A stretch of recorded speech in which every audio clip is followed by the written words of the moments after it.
សិក្សាដួងចិត្ត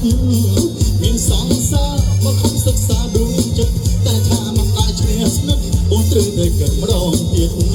តែមិនដែលឈ្នះស្និទ្ធអូនត្រូវតែកិតម្ដងទៀតបើស្នេហ៍ព្រោះស្នៀតពុកពុកជាយើងស្ដាយក្រោយណែបើស្នេហ៍ព្រោះស្នៀតពុកពុកជាយើងស្ដាយក្រោយអូនណាសងសាមីបងអើយយើងត្រូវមកខំរៀបការសងសាមីបងអើយយើងត្រូវមកខំរៀបការ